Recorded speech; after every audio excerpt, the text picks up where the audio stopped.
जिंदगी मुझे अपनी मर्जी की क्यों नहीं मिली मम्मी? क्यों अपनी मर्जी की जिंदगी गुजारने का मौका नहीं मिला?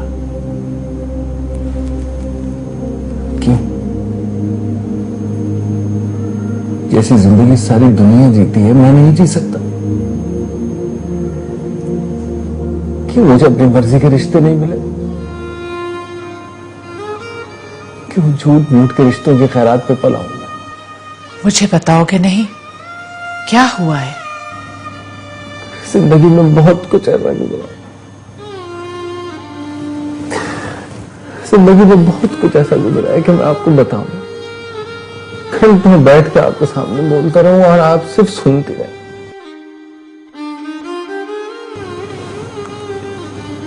लेकिन नहीं, न मैं आपको बता सका और ना आपके पास मुझे सुनने की फुर्सत थी। मां को मेरी जिंदगी में बटा हुआ नहीं होना चाहिए ना मम्मी। मां को सिर्फ एक जिंदगी गुजारनी चाहिए। मां आधी किसी की और आधी किसी की नहीं होनी चाहिए ना।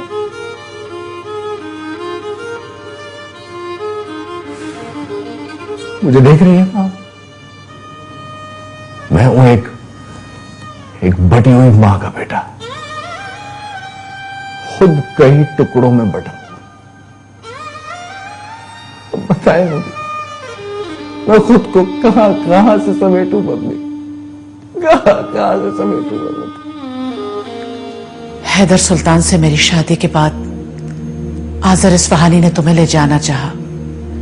कई बार तुम्हें मुझसे छीनने की कोशिश की। उसे तुम्हारी जरूरत नहीं थी, उसे उस जायदाद की जरूरत थी जो पापा साहब तुम्हारे नाम करने वाले थे। तुम्हारी और अपनी इसी बटी हुई जिंदगी का सोचकर मैंने उससे कहा कि मैं हैदर सुल्तान से तलाक ले लेती हूं, तुम दोबारा मुझसे शादी कर लो। मगर वो बुज़दिल शख्स नहीं माना, इसलिए कि पापा साहब ने कह दिया था कि हैदर सुल्तान से तलाक की सूरत में वो मुझे अपनी जायदाद से आग कर देंगे।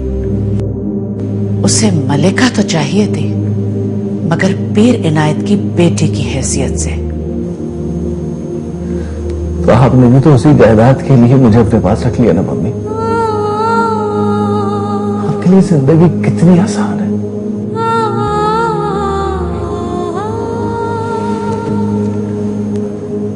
अपना कोई हिस्सा काट कर कहीं फेंक दिया, कोई हिस्सा किसी को दे दिया, कोई हिस्सा किसी को बांट दिया। बिल्कुल ऐसे ही जैसे नई चीज खरीदो, पुरानी फेंक दो या नौकरों में बांट दो। कितनी आसान है आपके लिए जिंदगी, मेरे लिए क्यों मुश्किल कर दिया आपने जिंदगी? इतनी मुश्किल कि मैं किसी को उसका चेहरा भी नहीं दिखा सकता। खुद देखता हूं तो शर्मिंदा हो जाता हूं।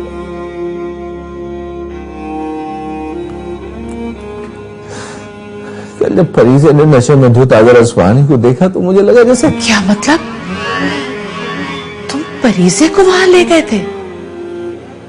तुमने उसे आजर इस्फहानी से मिलवाया? वो शायद मेरी असलियत देखना चाहती थी और उसने मेरी असलियत देख ली। उसने मेरी असलियत देख ली। ये तुमने सही नहीं किया। उसने मेरी असलियत देख ली। तुम्हें ये नहीं करना चाहिए।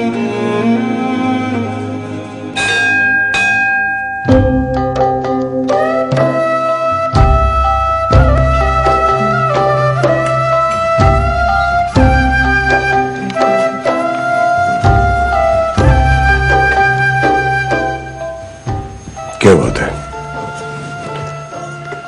आज नाश्ते पर मेहमानों ने इतनी देर क्यों कर दी? काम नहीं? जी ग्रैंडपा। जो जाकर मालूम करो सब कुशल मंगल है ना? वो सब ठीक ही होगा, देर से उठते हैं ना इसीलिए शायद। दोपहर को नाश्ता करेंगे वो लोग। अभी तो सुबह के 9 बज रहे हैं पिताजी। मुझे पार्टी मीटिंग में जाना है, सबसे मिल लूं फिर चला जाऊंगा। करण, आज 4 बजे जो सुभाष जी के यहां मीटिंग है वो तुम्हें भी अटेंड करनी है। जी ग्रैंडपा।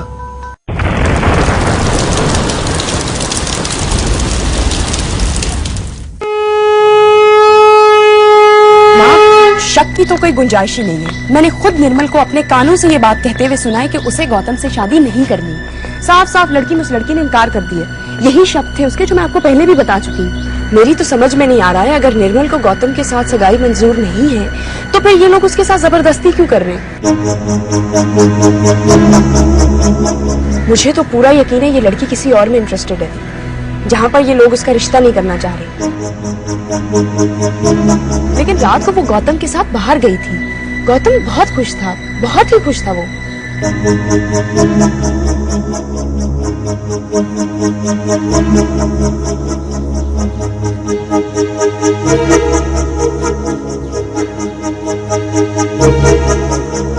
क्या सोच रही हो माँ?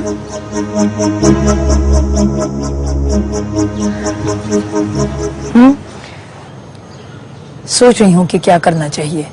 सोचने की क्या जरूरत है माँ? हमें क्या जरूरत पड़ी अपने गौतम की जिंदगी खराब करें? आज किसी ना किसी तरह से ब्याह तो हो जाएगा, उसके बाद जिंदगी भर के लिए गौतम को रोना पड़ेगा। और वैसे भी मुझे नहीं लगता कि ये लड़की एक अच्छी पत्नी साबित हो सकती है। माँ, तुम कुछ भी सोचने में अपना वक्त जाया मत करो। मैं तो कहती हूँ कि इस बात को किसी भी तरह से खत्म करते और चलते हैं यहाँ से। मगर अफसोस तो मुझे सिर्फ इस बात का है कि कामनी जैसी दोस्त ने मुझे अंधेरे में रखा।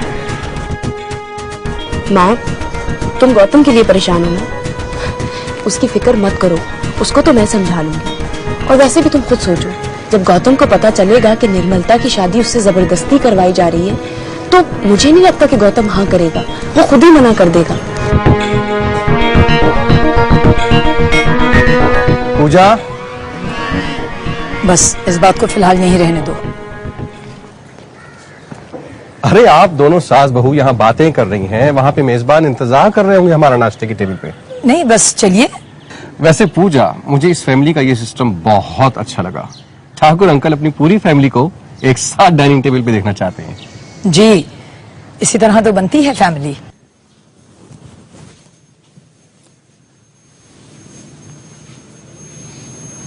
सो रहे हो अभी तक?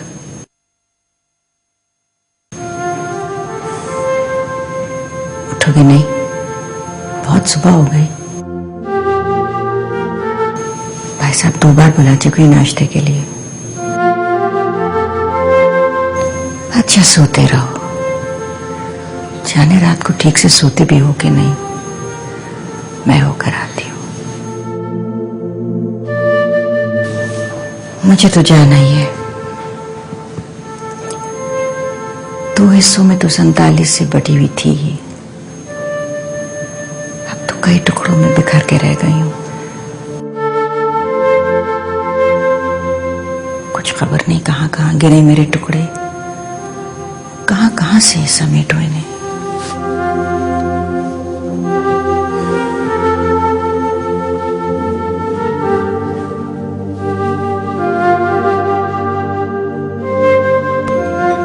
आइए आइए मधु जी, आप तो मेहमान ही हो गई हैं।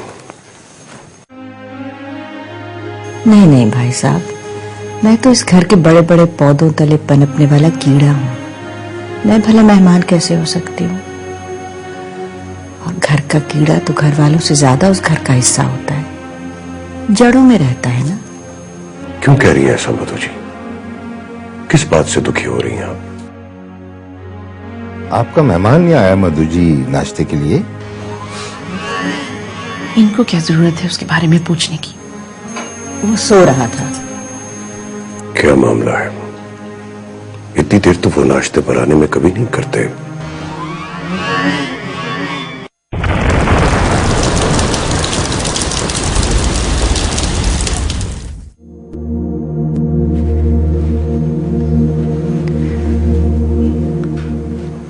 मैं आई हूँ रेहान, आंखें खोलो।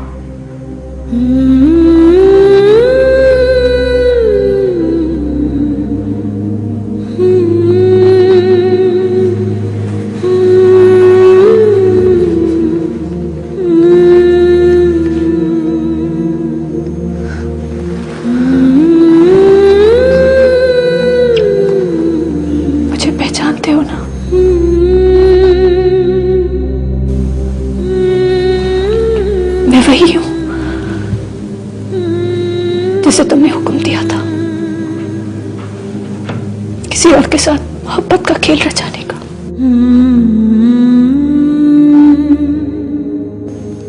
मैं तुम्हारी आज्ञा का पालन कराई हूं, मगर तुमने तो पलटकर पूछा ही नहीं कि तुम्हारी आज्ञा का पालन करते वक्त मुझ पर क्या गुजरी। तुमने तो पूछा ही नहीं कि निर्मलता तुम जख्मी तो नहीं हो गई। तुमने तो ये पूछा ही नहीं कि निर्मलता तुम्हें जो जख्म लगे उनमें ज्यादा तकलीफ तो नहीं हो रही। ये जाने बगैर कि निर्मलता जिंदा लौटी भी कि वही रास्ते में ही मर गई।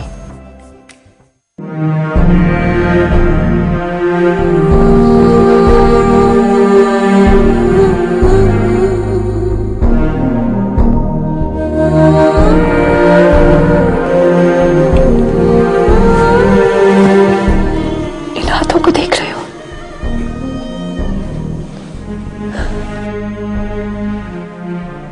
तमाम समय वो इन हाथों को अपनी गिरफ्त में पकड़कर बैठा रहा था। मेरा सर उसने अपने कंधे पे रखा था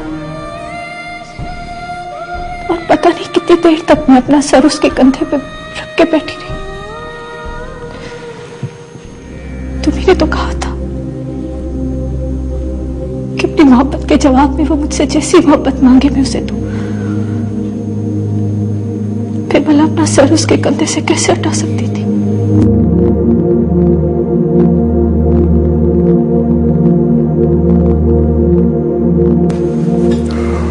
We are extremely sorry, आप सबको इंतजार करना पड़ा। आइए आइए आइए, बस आप लोग आ जाइए। नाश्ता तो एक बहाना है, असल इच्छा तो यही है कि आप सबको अपने साथ बैठा देखकर अपने दिन की शुरुआत करूं। कैसी हैं आप शोभा दीदी? मैं अच्छी हूँ। आप लोगों का इंतजार हो रहा था। मैं बैठ गई थी सुशील के साथ बातों में। हमारी सुशील अगर एक दफा बातें शुरू कर दे तो खत्म होने का नाम ही नहीं लेती।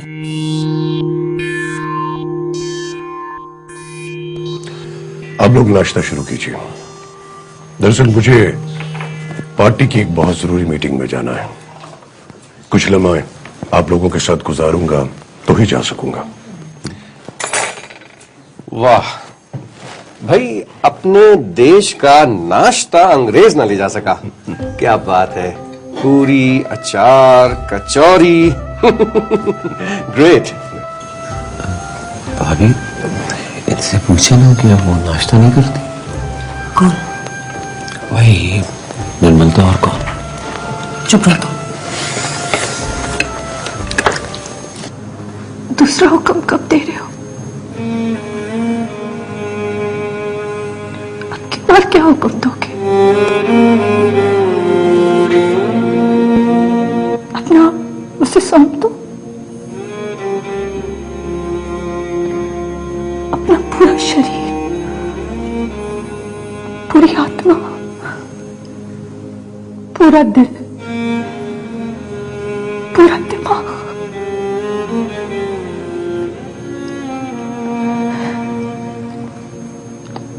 तुम्हें मुझ पर गुस्सा नहीं आ रहा कि उसने मुझे क्यों छुआ? मैं उसे तन्हाई में क्यों मिली? तुम्हें मुझसे घिन नहीं आ रही कि मैं किसी की छू रही हूं? क्यों क्यों क्यों?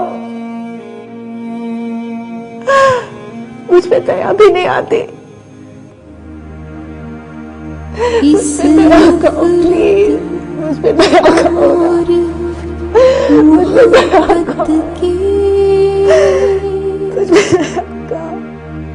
क्या बीच कोई दीवार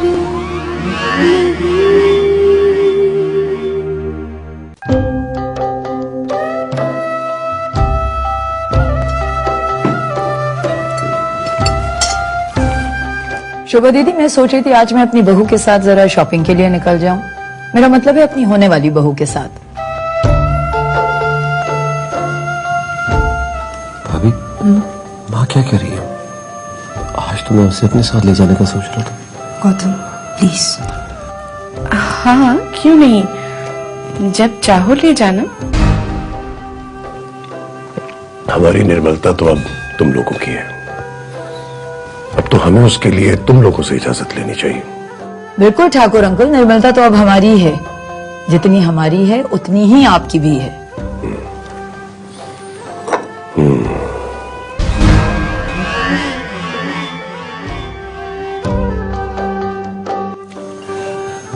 भाभी, माँ को समझा दीजिए कि निर्मलता सिर्फ मेरी है। आप क्यों नाराज हो रही है? बताती।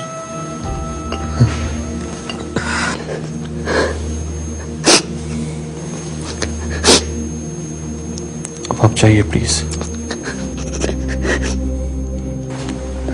इससे पहले कि कोई आपको ढूंढता हुआ इधर आ निकले, चाहिए।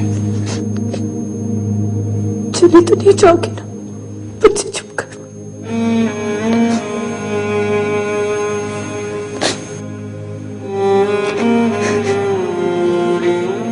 दूसरा हुक्म कब दोगे?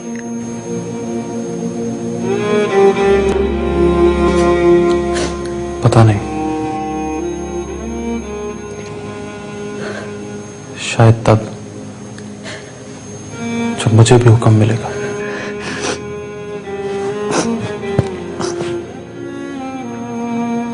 अब की बार हुक्म जरा नरमी से देना। किसी और को अपने इतने करीब में सह नहीं पाती, दम घुटने लगता है मेरा। आप चाहिए प्लीज, आप चाहिए।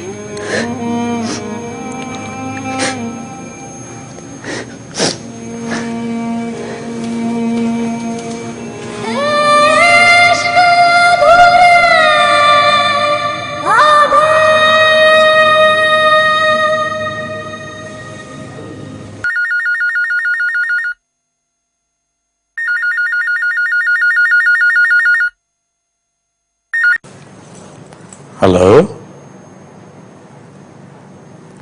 मेरी गुड़िया का फोन है।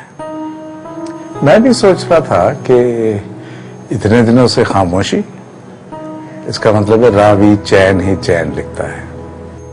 रावी बहुत बेचैन है पापा साहब, बहुत परेशान है। आप मुझे भेजकर भूल गए हैं कि अपने रावी को सुख चैन की कहानी लिखने कहाँ भेजा है।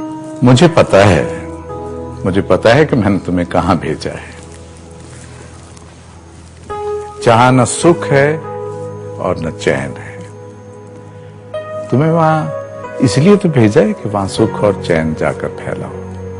एक तुम ही तो हो जो वहां सुख और चैन फैला सकती है, वरना यह काम तो मुझसे भी नहीं हो सका। मगर अब आपका भेजा हुआ रावी खुद ही बेचैनी का शिकार हो रहा है। बहुत जरूरत है आपकी, अब आप जल्दी से आ जाए, वरना बहुत गड़बड़ हो जाएगी। ठीक है, तुम खुद को परेशान मत करो। मैं हूं ना तुम्हारे चिराग का जिन, सुबह होते ही पहुंच जाऊंगा। खुश? Thank you.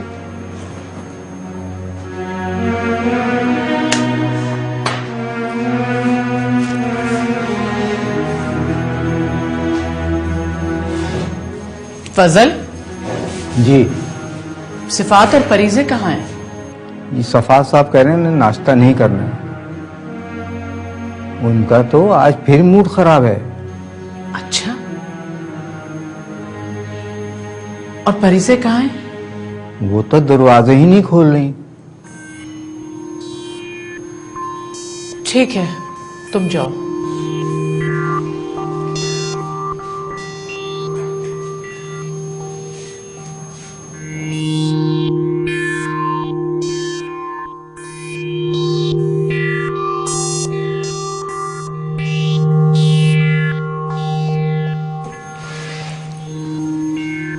सिफात, यहां आओ मेरे पास।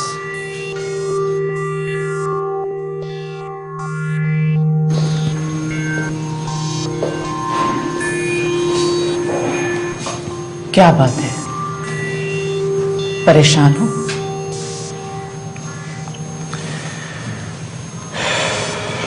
मैं ठीक हूं। तो नाश्ता क्यों नहीं कर रहे? भूख नहीं है। कुछ देर बैठो मेरे पास।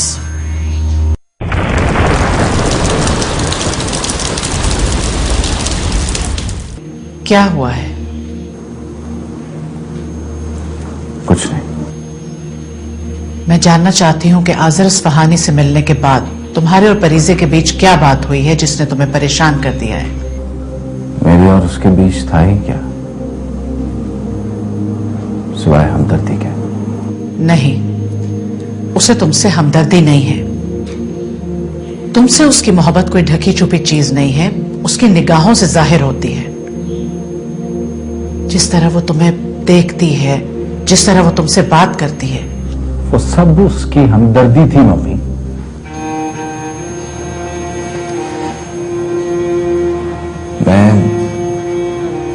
मैं उसकी मोहब्बत के काबिल नहीं हूं मम्मी। आप मुझे क्यों उसकी मोहब्बत के ख्वाब दिखाती हैं? मेरे अंदर अगर ऐसा कोई ख्वाब है भी तो मैं उससे बाहर आना चाहता हूं। तुम्हें पता है, तुमसे शादी करना किसी भी लड़की के लिए खुशनसीबी की बात हो सकती है। परीजे को ऐसी खुशनसीबी की जरूरत नहीं है मम्मी। परीजे ने कुछ कहा है क्या? नहीं, कुछ नहीं कहा उसने। वो मुझसे बहुत ऊंची है मम्मी। उससे बात करने के लिए मुझे अपना सर उठाना पड़ता है। सिफात, शादी से पहले हर लड़की ऊंचाई पर खड़े होकर बात करती है और हर लड़के को सर उठाकर उसकी तरफ देखना पड़ता है। कोई भी लड़की शादी से पहले दिल नहीं देती, लड़के को उसका दिल जीतना पड़ता है। वो बहुत चाहती है तुम्हें। बिना चाहत के कोई लड़की किसी लड़के के लिए इतना कुछ नहीं करती, चाहे उसका रिश्ता उससे कितना ही गहरा क्यों ना हो। तो क्या वो मुझे आजर इस्फहानी के साथ कबूल कर लेगी? वो तुम्हें आजर इस्फहानी समेत क्यों कबूल करे? एक बात याद रखो, आजर इस्फहानी का ख्याल तुम्हें अपनी जिंदगी से निकालना होगा। तुम्हें बहुत ऊंचाई पर उठना है। जिस ऊंचाई तक तुम्हें पहुंचना है, वहां आजर इस्फहानी का ख्याल भी तुम्हें छूकर नहीं गुजरना चाहिए। भाई साहब के बजाय मैं तुम्हें पापा साहब के जानशीन के तौर पर देखना चाहती हूँ। भाई साहब को वैसे भी पीरी मुरीदी जैसे मामलात में कोई दिलचस्पी नहीं है। इलाज तो महज एक बहाना है। वो तो अमेरिका में अपना बिजनेस सेटल करने का सोच रहे हैं और पापा साहब उसे अपना जानशीन बनाएंगे, जिसे परीजे अपनी जिंदगी का साथी चुनेगी। कारोबार सोचते,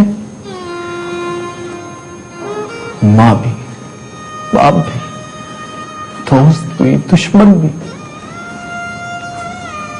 सब नफा नुकसान देखते।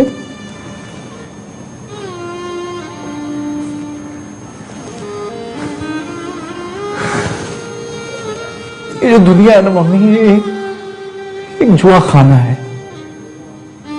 और यहां सब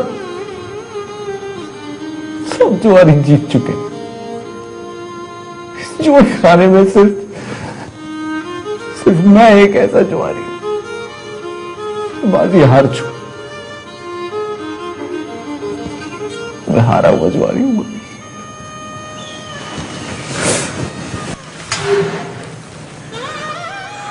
मैं हारा हुआ जुआरी हूं मम्मी। ये फर्श तुम्हारी आहट से देखो अब तक जिंदा है। एक तारा खिड़की के पीछे अब बुझ कर भी ताबिंदा है। खुशबू के पीछे जाए को हवा का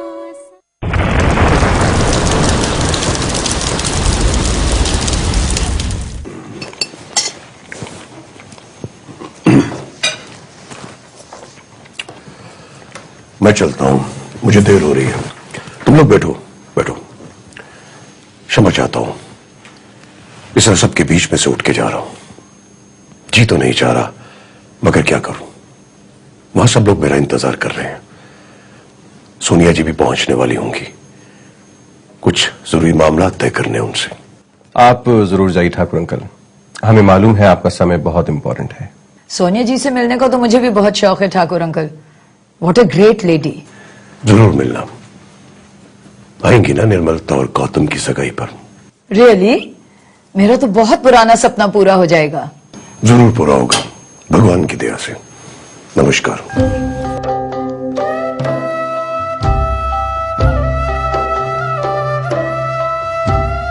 भाभी, अब तो रास्ता साफ है, मौका अच्छा है। रूपा हवेली का एक चक्कर लगा के आता हूं, शायद मिल जाओ। Excuse me please. गौतम, मुझे तुमसे एक जरूरी बात करनी है। बाद में बात कर लेना सुशील, ठीक से नाश्ता कर लो, बैठ जाओ।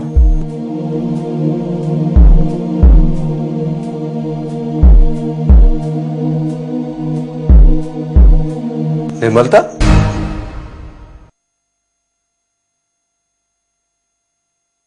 हाँ? मैं देख रहा हूं कि यहां तुम पे कब्जा करने वाले बहुत होते जा रहे हैं और उनकी गिनती भी बढ़ती जा रही है। इस कतार में मैं धक्का खाते खाते पीछे होता जा रहा हूं। इसके अलावा और कोई चारा नहीं है कि मैं भी सबको धकेल के आगे बढ़ूं और तुम्हारा हाथ थाम लूं। बस चीख चीख के कहूं कि तुम सिर्फ मेरी हो, बस मेरी।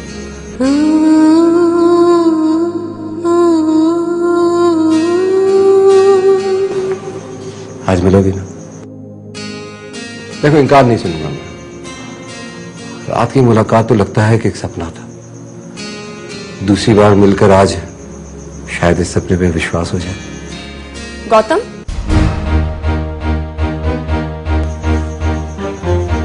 मुझे तुमसे जरूरी बात करनी है। देखो, मैं ठीक कह रहा था। गौतम, निर्मल से बात बाद में कर लेना, पहले जरा मेरी बात सुनो, मेरे साथ आओ।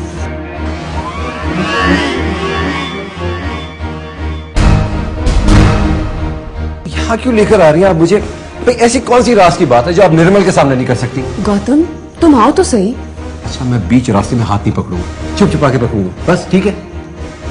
गौतम प्लीज, मुझे तुमसे सीरियस बात करनी है, मेरे साथ अंदर आओ प्लीज।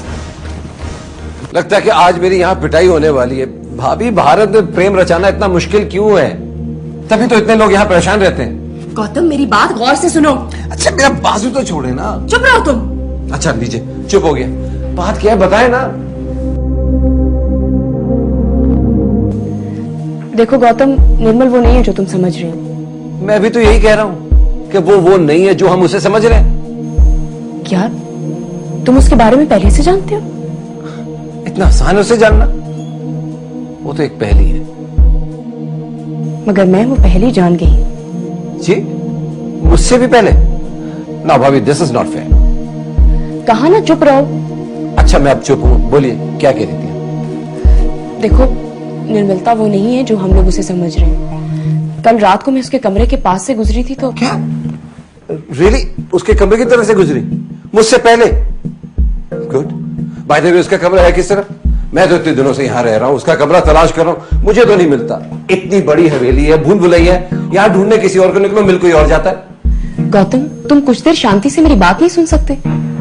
ओके भाभी, अब मैं बिल्कुल चुप हूं, बोलिए क्या कह रही थी? देखो, वो निर्मलता। माँ प्लीज मुझे बचाए, भाभी तो मेरी पिटाई लगा देंगी। सुशील, तुम जरा मेरे साथ आओ, मुझे बहुत जरूरी बात करनी है तुमसे। माँ, जो भी बात है हम लोग खुलकर यहीं पे कर लेते।